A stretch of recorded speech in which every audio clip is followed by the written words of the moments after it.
Setelah memborong sejumlah alutsista dari Prancis, Indonesia kini memborong peralatan tempur Amerika Serikat.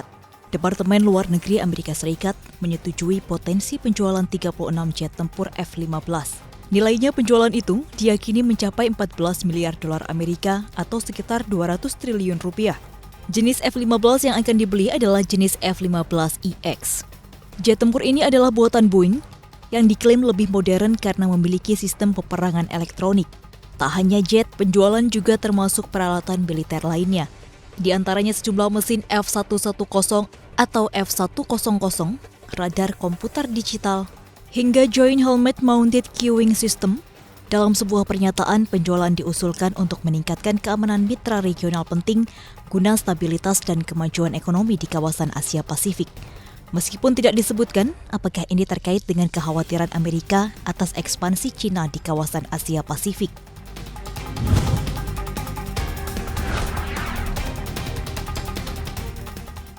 Penyelidikan terhadap dugaan praktik judi online pada aplikasi Binomo terus bergulir.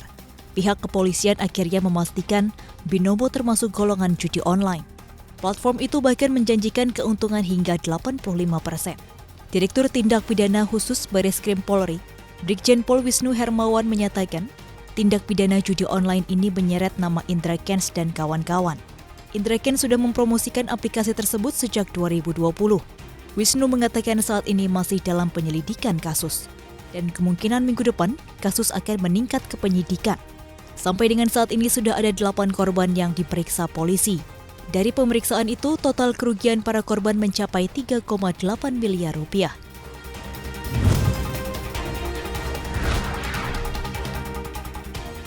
Kehadiran pemberi pinjaman online atau pinjol ilegal di Indonesia seolah tak ada kapoknya. Setidaknya sejak 2018 hingga 2021, sudah ada 4.664 entitas pinjol ilegal yang ditutup atau diblokir. Menko Polhukam Mahfud MD menyatakan, penutupan akses pinjol dari tahun ke tahun terus meningkat, khususnya sejak pandemi COVID-19. Hal ini seiring dengan makin banyaknya masyarakat yang kesulitan selama pandemi.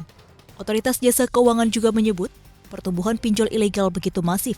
Ketua Dewan Komisioner OJK Wimbo Santoso mengungkapkan, saking masifnya pertumbuhan pinjol, bahkan saat pagi ditutup pada sore hari bisa beraktivitas kembali dengan nama berbeda. Oleh karenanya, OJK kini memperketat pengawasan platform pinjol dengan peningkatan disiplin bersama asosiasi terkait. Dengan begitu, masyarakat bisa mendapatkan pinjaman dengan suku bunga yang lebih murah dan etika yang lebih baik.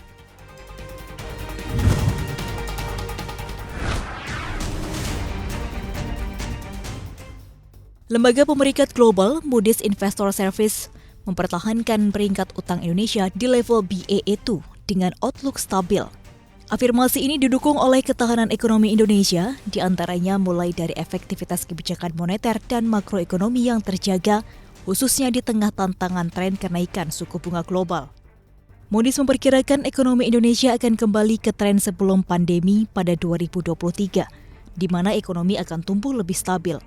Bukan hanya itu, reformasi struktural di Indonesia akan mendukung pertumbuhan investasi dan daya saing ekspor. Ekonomi Indonesia diperkirakan akan kembali tumbuh di level 5% seperti sebelum pandemi. Ini masih lebih tinggi di antara negara dengan rating serupa yang berkisar 3,7%.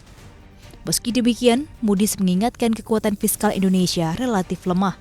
Ketersediaan pembiayaan bahkan sangat lemah, meski Indonesia mampu menjaga rasio utang terhadap produk domestik bruto tetap rendah dibandingkan dengan negara yang sekelompok, dan diprediksi akan meningkat ke level 42,5% dari PDB pada 2023. Normalisasi fiskal pada 2023 diprediksi akan meringankan beban utang tersebut.